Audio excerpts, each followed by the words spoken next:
I am yours, I am yours, I am yours. Send me, Lord, I am yours. Welcome to the Gospel-Centered Pro-Life Podcast. In this episode, we're going to share a story of a young lady that was being coerced to abort and how God used our team to help her choose life. We're going to share some principles that will encourage you, so stay tuned. Lord, I felt your passion, I've touched your heart. Use me, Lord, use me, Lord. Welcome to the Gospel-Centered Pro-Life Podcast. In this episode, we're going to do much of what we had done in a previous episode, and we talked about doing in some following episodes, which are dealing with hard cases, and doing that with case studies, with actual experiences that we've had at the abortion center, actual women that we've ministered to, babies that we've seen saved, and babies that we've unfortunately seen lost, and just sharing our experiences to equip you guys. That's the intention here, is to equip you guys, to help you guys learn from our mistakes, maybe learn from some of the things we did right. And in this story that we're going to be sharing, this case study, we're going to be talking about dealing with a teen who was coerced to abort. Right. And that is a very common situation. It is. So we're going to talk through sharing the story, kind of how things played out from our perspective. And then, as in our previous podcast about Kara and that high-risk situation or that hard case, we're going to share some principles that had to do with the story. So with that, let's jump into it. This is a great story. This is one of my favorite stories of my experiences out on the sidewalk. So we'll call this young lady Marissa. Yeah, and just keep in mind, guys, as we're going through these hard cases and we're sharing the name of the mom or anyone else's name, names are changed in these stories to protect the identity of the person involved. That's right. Yeah. So Marissa's going to be her name in this particular one. But right, yeah. So Marissa shows up at the abortion center, pulls up in a car laughing with two teenage friends. She's clearly young. They're all young. You can tell they're all clearly under 18, probably in the 16-year range, a boy and a girl, and then Marissa. And they're all laughing and joking. This is all one big funny thing to them, which is always a little hard for us sidewalk counselors to watch. They rolled down their window for me, though. They did stop. And my impression, of course, is immediately they just think this is all a walk in the park. This is all just a big joke to them. So the moment that I indicated that I was there to help for a choice for life, the young man who was driving, the father of the baby, is ready to zoom away. Yeah. But Marissa, who at that point, I don't know her name, and I didn't know that she was the one having the abortion. She's in the back seat, and while she's giggling, she reaches for my literature and takes it, thanks me, and they're all just laughing. And, I just want to shake them. I just want to say, wake up. This is serious. What you're in here to do is so serious.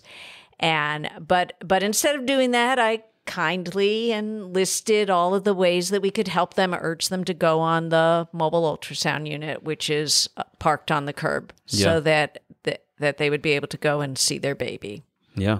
That's kind of the scene as I see it as they arrive. Yeah, and this first principle that we want to touch on, and as you're listening through this podcast, maybe you're driving down the road or whether you can't do this, but as you're listening through, maybe you're at home and you're able to take notes, write down some of these principles, because these are principles that we learned in the midst of these situations that we keep in memory and that we employ in the following stories that we encounter and all of that. Like, you learn from these situations and the principles that are drawn out of these situations. And if you don't have a pen and you are driving down the road, we will post this article along with the link to the podcast, and we also post it at sidewalksforlife.com. Absolutely. So the first principle is, don't let first impressions deter you from offering truth and help. These folks showed up and they were laughing and they were giggling, and you can have a tendency, I know I would have a tendency just to write them off, saying it'd be like throwing pearls to swine if I gave them literature. Yep. But that's not always the case. Sometimes people use laughter and giggling and acting goofy as a mechanism to cast off some of the guilt that they're feeling, some of the weight of conviction that they're feeling. If you think about it in your life, I know for me, I'll do that. You know, Yeah. when people make me angry, sometimes I'll just laugh it off. I'll be laughing and really inside I'm angry, you know? Right. Yeah. And that can be the case with these moms. So don't let these first impressions, how they come across initially, deter you from doing what you're there to do, to offer help and hope and the truth of the gospel. Yeah, really, no matter what we face, our response should always be the same. Are we glorifying God? Are we offering gospel-centered help and tangible help? And we should do that in a way that is pleasing to God. Yeah. And making fun of them, shaking them even though you feel like it, or being angry, or just ignoring them completely, or would not honor or promote the purposes of our pro-life ministry. So, yeah. So anyway, so they park in the abortion center lot, and Marissa and her friend went into the abortion center. We're continuing to call out, as we always do, offers of help, truth about God. Meanwhile, the young man parks in his car. I believe what he did was he went around the corner of the parking lot, so he can't see us. He's trying not to hear us. He wants nothing to do with us. And he stayed in the car. And then a few minutes later, Marissa and her friend come out of the abortion center, and they're still laughing and joking, but at that point they start walking towards me, and I'm wondering if they're plants, or what do you call like those? a mole, like coming in from the pro-abortion people trying to get in and figure out what our operation is all about. Yeah, because they were just so not serious, but they're coming towards me, and she said that she wanted to go on the RV to see her baby, and so they do. They come aboard the RV. Yeah. And the second principle in this is kind of like the first principle. Mm-hmm. Don't let the first impressions deter you. Like, even if they are a pro-abortion mole to come and infiltrate the operation on the mobile ultrasound unit, still, nothing changes. Like, we don't need to change. Right. So treat everyone as though they're abortion vulnerable. And that's so important because they will lie all, I mean, I don't, not all the time, but they do. The people coming to an abortion center are consumed with guilt. So they will lie. And if you buy the lies and you don't treat them as though they're abortion vulnerable, you may lose the opportunity to plant seeds that later on are going to bear fruit. Yeah. And you think about it, kind of your concern was like, okay, so they're coming out of the abortion center, they're laughing, from all appearances, they don't really want the help that's available on the mobile unit. Right. Why are they coming on then? Yeah, it's like, why are they coming? And let's say they were. I mean, we've suspected this with a few women that have come on the mobile ultrasound unit that have offered, or that we've offered help to, is that they might be pro-abortion moles trying to figure out the operation and how they can, I don't know, use our words to, quote, expose us or whatever. Yeah. But the more I've thought about that concern, and the more we've talked about that concern, it's like, well, would they really even be able to expose anything? I mean, they'll discover we're really nice people who are offering a lot of real help. Yeah, they'll discover that the stuff that we're actually offering, we actually carry through with. And so let it be a mole. And so maybe this is kind of like a sub-principle, is don't worry about infiltration from pro-abortion people as long as you're consistent and you got nothing to hide. I'm thinking even it's kind of a personal scenario. If the FBI busted up in my house and did a thorough search of my house, right? I mean, they'd probably fall asleep because they'd be so bored at what they found. They wouldn't find anything. You know what I'm saying? So it's like, if you're not guilty, you have nothing to worry about. Exactly. So if we're not lying to these women and we're not manipulating and we're not offering things that we don't actually carry through with, then we would have a concern. But since we are consistent, since we're Christians, there's no concern there. Anyway, the principle is treat everyone as though they're abortion vulnerable when you encounter them at the abortion center, and just carry on with the ministry that God has called you to. Right. A little sort of side story, but it was funny. Happened today where one of the pro-abortion people was videotaping. She was tipping open our blessing bag that we have on the sidewalk, videotaping the contents. And we're like, why? Why are you doing this? You're going to discover that we actually give sort of nice things to them in the blessing bag. So anyway, don't worry about that. Basically, just do your job. Do what God has called you to do. So, she comes on the RV, and I did what I always do, still wondering, she might be a mole. She certainly doesn't seem like she's taking this whole thing very seriously, but I found out the situation. I asked a bunch of questions. I found out she was 16 years old. She was being urged by her guardian, who was her grandmother, Yeah. to have the abortion. And her boyfriend and friend were obviously also counseling abortion. But she said she wanted to see the baby first.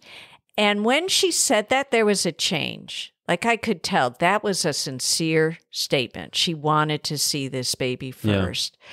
So I listed, as we always do, I listed the many resources that we could provide. I talked about God, asked her if she knew God. She claims she did, but she was clearly not following God's commands, which is usually the case. Sure. You know, if they're following God's commands, they're not going to be at an abortion center. Yeah. But I asked her if I could share some truths about God. And she immediately said yes. But the friend didn't want anything to do with that. And the friend said, I got to go, and goes tearing off of the RV. She doesn't want to hear truths about God.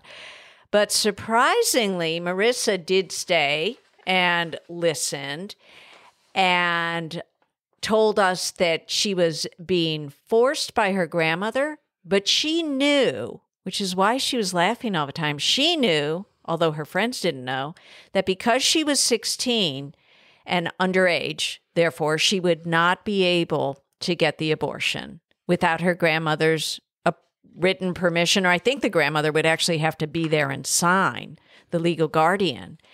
And so Marissa knew that no abortion was going to happen to that day. Her friends didn't know that, though. I shared the gospel, asked Marissa if she wanted to follow God, and she said she did. So following sharing the gospel, she actually wanted to commit her life to Jesus and did so right then and there on the RV, which happens actually not infrequently. Yeah. Especially oftentimes with younger people they've come to the end of the rope. They know they're in a bad place, and they know they need help. So at that point there's a banging on the RV door. And the boyfriend is screaming. He's furious. He now has discovered, she went on the RV. He figured out she had left the abortion center. So he's screaming at her, come out and do what we came here to do. Come out and abort. And we actually locked him out. Marissa was shouting, leave us alone. She said she's not going to abort and she's not coming out. And at that point, I assure Marissa that I will drive her home. Okay. And a fellow counselor who hears me say that, I don't know if she would, I think the fellow counselor was on the RV at the time. And she said, well, you're not going to go alone. I think she was shadowing me. So she's watching what I do. She said, I'll go with you. Yeah. I'll drive home with you. And so we bring the ultrasound nurse brings Marissa back to see her baby. This just further solidifies her choice for life. She loved the baby. Yeah. Okay. Well, the next principle in this is exactly what you did, and what's an important thing for you to do. And this requires listening, but it's develop a relationship and try to understand the dynamics of the reason why the mother is there at the abortion center. Right. So you have to listen. Yeah. And that's the thing that many of these women are not used to. Someone that actually listens and cares. Yeah. You're supposed to be listening. And that helps you build a relationship. And you can build a relationship with these moms and ultimately earn their trust by letting them know you care. Yeah. And of course, hearing what the things that are actually going on in her life, the stuff she's struggling with, the pressure, the coercion that's coming from the people that she trusts, her guardian, her grandmother, the boyfriend, who she's obviously, at least in some way, intimately involved, right? Yeah.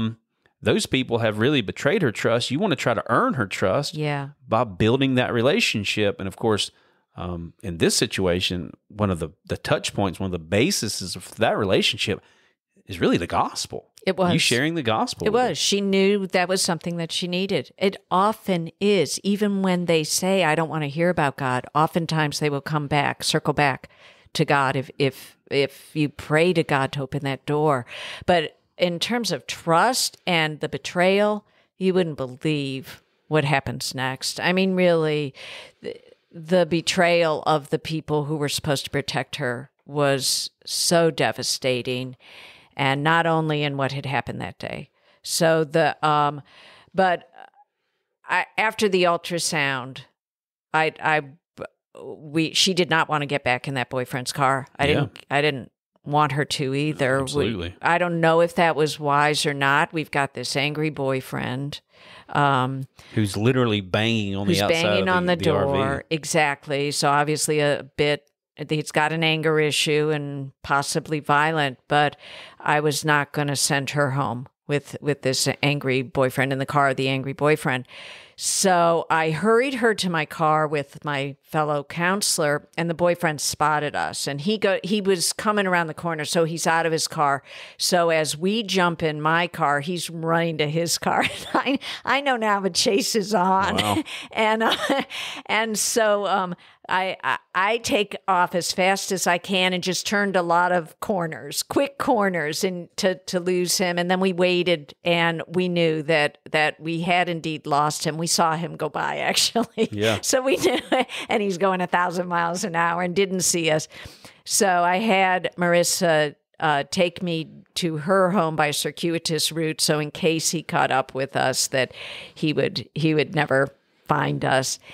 And it did occur to me as I'm driving, I hope I'm not doing something stupid. Uh-huh. And as it turns out, I probably was, but it got more stupid as the story progresses. But all that it is in my head is this is a desperate teen who needs our help. Yeah. And I am determined to help her. Yeah. I mean, she obviously didn't want to abort. Right. She was obviously being coerced. Which is illegal. Right? Yeah. And so you're helping her to protect that baby and to do the thing that she wants to do, which is keep that baby. That's right. So we reach her home. And as we pull in, it's kind of a really sketchy apartment, probably kind of a project. And there is a whole lineup of angry-looking young men and the grandmother with their arms crossed. Oh, wow. as we're pulling into the driveway. And Marissa, and they're kind of blocking my car. And then they start to walk towards my car. And Marissa said, I cannot kill this baby, and I can't get out of the car. And so I just slammed the car into reverse, and we take off. They came storming, running after us, but of course I'm in a car, so I take off. And I am driving down the interstate now, having no idea what to do. And I had the counselor with me start to make some calls to look for a safe house. Yeah. Just call our network, find a safe place where I can bring this poor young teen. And as God would have it, God is amazing. God always has his plan worked out. There was a family that had been praying specifically that an abortion-minded teen would be brought to their home for safety. And one of the people that we called told us about this family. Yeah. And so that's our plan. The counselor sitting next to me is making the calls and making the arrangements, and we're going to bring Marissa to this family. Then I get a call on the telephone, on my phone, and I answer it. It's the police. And they said, is this Vicky so-and-so? Yes, that's me. Are you harboring a teen? They asked me. And I said, well, that's not what I was thinking I was doing, but I do have a young woman in the car with me who is being coerced by her grandmother to abort, and she does not want an abortion. We do have a safe house, and that's where I was going to bring her. And the police suggested that instead I bring the teen to the police station, and they would take care of it.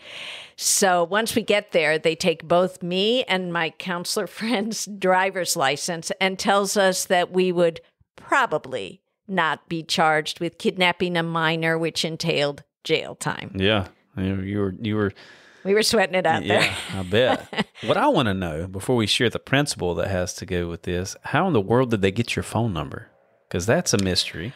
Well, I had given the information, I'd given the pamphlet That's a very good question, and it never even occurred to me. I had given the pamphlet to the girl in the back seat. She left it there when she went into the abortion center. Okay. So, and on that pamphlet is my name and phone number. Okay. So that's how they figured out. Yeah. Okay. Yeah. Well, the principle that goes along with this part of the story, and this is an important one, guys, is have a clear understanding of the law. Because if you don't have a clear understanding of the law, and even now, it's still some of the, I guess, understanding and nuances of the law as it concerns harboring a teen are still not clear. But at least having a clear understanding of what you're doing, what you're getting yourself into, I think this is probably a principle that we should have known at this point. This is kind of one of the mistakes that we have learned from, and how to handle these situations moving forward. Yeah. So that when you are talking to the police, you can kind of give them an understanding of the perspective that you're coming from, what you understand the law to be. And then even with the teen and considering giving her a ride home and all of that, and understanding what you're getting yourself into or potentially getting yourself into. Right. Now, again, this is a life and death situation. Yeah. And this is very clearly not coercion on your part. This is coercion on the part of the grandmother. Right. And the fact that you were able to go to the police station and help because coercion is illegal, right? Yeah. Driving a teen from point A to point B is not necessarily illegal if they've asked you to and all of that. Right. Right. Now, if you were intentionally keeping them away from their family, you took them to your house and locked them in your house or something like that, that'd be a different story, but that's not what you were doing. All the things that you were doing, even when you left her house, that was all at her word, at her request, right? Yeah. And so just understanding the law, having a clear understanding of these things before you get into these things is very helpful. And, just in general, when you've got a minor in the situation, that does become a fairly complicated situation. It does, because, in retrospect, what would I have done? What could I have done differently? I don't know that I would not have offered the ride, because I think you start calling police with a young, scared teen with a dysfunctional family, which clearly it was. They might just bolt, and that might be the last you're going to hear from them. Yeah. But when I was actually driving, I probably should have just immediately thought, I need to bring her to the police. Yeah. So she didn't want that. She didn't want to get DSS involved, but ultimately DSS was involved. So that is actually what happened. Is the police promised me that DSS would be called, and actually Marissa wanted that more than being returned to the grandmother. Yeah. Because she wanted that baby. She knew that she couldn't kill the baby, and she knew if she goes home to Granny's going to insist she kill the baby. So I thought I was leaving Marissa safe and sound at the police. She was going to call me to get the help that we could offer, the baby shower, whatever. DSS was getting involved, and she would be safe that night. The police assured me she would be safe that night. Yeah. Well, the next morning, I'm on the abortion center sidewalk again, and I get a call again from Marissa, and she is sobbing. The police had returned her to a grandmother the night before. I don't know why. I don't remember why, if they tried to call DSS or what happened, but she was returned to her grandmother. In the morning, her grandmother woke her up early in the morning. Marissa had diabetes, I believe, some terrible disease where she had to have regular medication. Yeah. Her grandmother woke her up, did not give her medication, takes the groggy Marissa, throws her in the car, or tells her to get in the car. She said she's taken her to a doctor appointment and convinced her it was a doctor appointment to see the baby.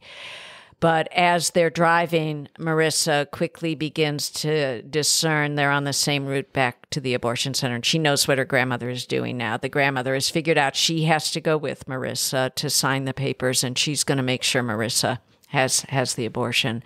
So when Marissa realizes this, as the car slows to a stop at part way on the way to the abortion center, slowing for a stoplight or whatever, while the car's still moving, Marissa jumps out of the car, rolls down an embankment, and runs to the nearest hiding place, which was a Lowe's department store, and was hiding in one of the aisles where she called me. Wow. So this time I knew, okay, I'm not going to go rush to the rescue. I need to call the police. So I told her, this is abduction and coercion, clearly breaking the law of the grandmother. So I said, call the police, stay hiding, call the police, and then call me back. Tell the police we have a safe house for you. And then I want you to call me back. So, so the police pick her up. They bring her to the station. They contact the grandmother, and the grandmother said, keep her. I don't want her. Wow. And the police then called me. Instead of calling DSS, which I thought was pretty impressive. Yeah. They called me and said, we understand you have a safe house. And this girl is traumatized. She needs a place. Would you be willing to come and get her? The grandmother is willing to sign over temporary, it wasn't custody, I can't remember what it was called, but just the temporary rights to bring her child to the safe house. And so the grandmother was there, signed Marissa over to me, and we with the police, I went with the police and Marissa to the grandmother's house where she got the essential things she would need. And we drive her to the safe house.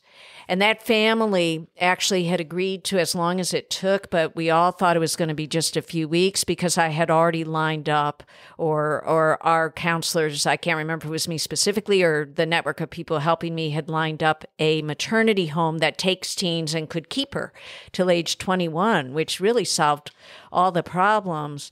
But because of her residency, it took months, and the safe family had to finally. So she was in a different state than the family, and also in the maternity home. That's correct. Yeah. And so it complicated things. The paperwork was taking months. She was literally with that safe family for months, and finally it was just too much. The safe family had agreed to weeks, and here it's going on months. So at that point, she actually was moved into a maternity home in her home state. And that was where we temporarily lost touch with her. Yeah. And so the principle here is, as best we make plans, and we should make plans and arrange things. And like we talked about in our last podcast about this, utilizing team members and getting people to, make appointments and set things up. And you did that. But plans can go awry sometimes. Yeah. So the principle is take one logical, God-given step with the goal of keeping the baby safe, one step at a time. Right. Make plans and connect with maternity homes and find a safe house like you did. Yeah.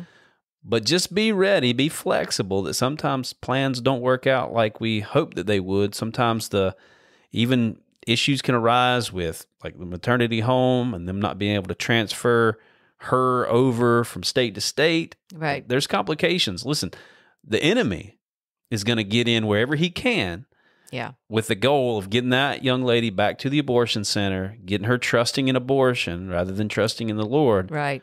So just be flexible, be ready to change plans, be ready to operate on the fly sometimes. Yeah. And the Lord will give you grace in those situations. He for will. sure. And another principle, we talked about this with our other case study, but I think it bears repeating. It's such an important one, is to use team members. I certainly could not have even begun to have done what did transpire all on my own. There was a whole network of people behind the scenes working and helping and making calls. Even the counselor that came with me that kept me calm. The whole team was called into play and was really really important for us to work together as a team. So Marissa actually didn't totally lose touch. She did stay in touch. She had my name and number. We knew that she was happy at that maternity home, and she actually had a beautiful baby who she loved deeply. Love Life at the time, it wasn't Love Life yet. So Cities for Life, I believe, with the help of Truth and Mercy Ministries, which is a baby shower ministry through Cheryl Chandler, threw her a wonderful baby shower for her baby. Yeah. And the story really became one of redemption. That grandmother, turns out that she had dementia, which was worsening and worsening and worsening. And I guess they didn't know it at the time. Yeah. But that was what all that craziness was, in part, was mental illness.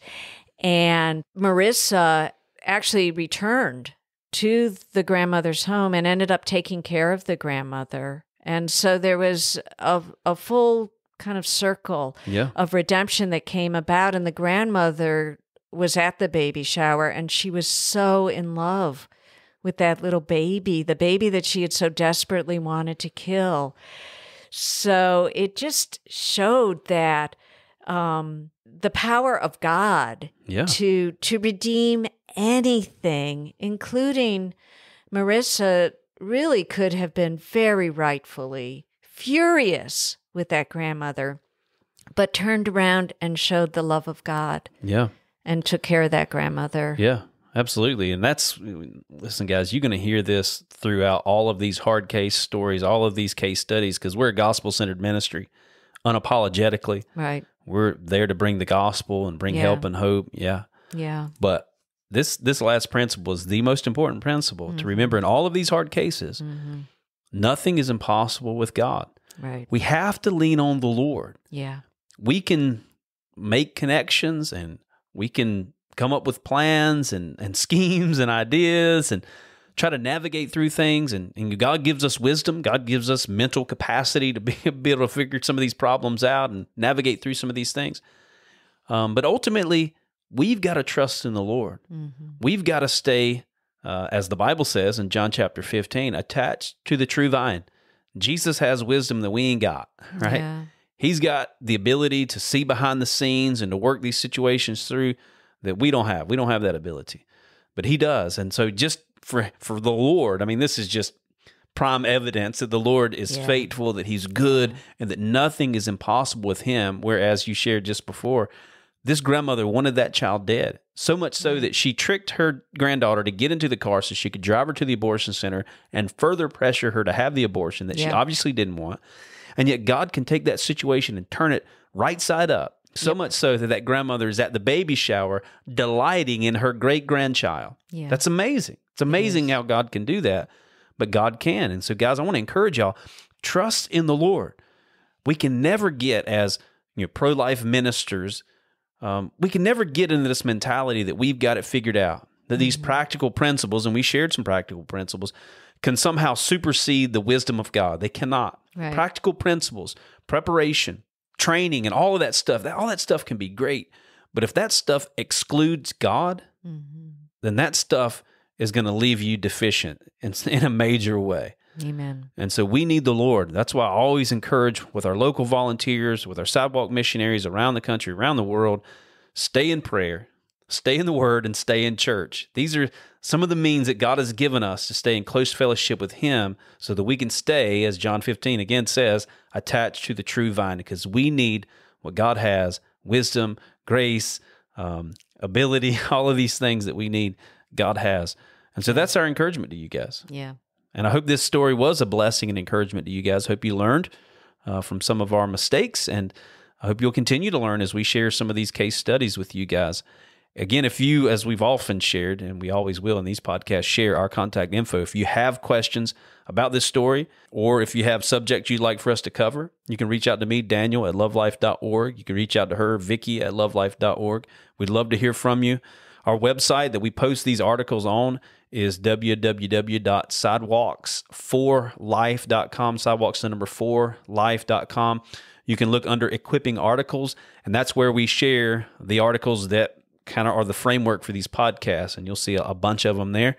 Those are to equip you to be effective on the sidewalk. And so again, you can reach out to us. Please leave a review on the podcast. Please share it with other people. And until next time, God bless. Give me an outlet for love. Give me an outlet for gratitude. I know it will cost me my life, but nothing's too precious since I met you.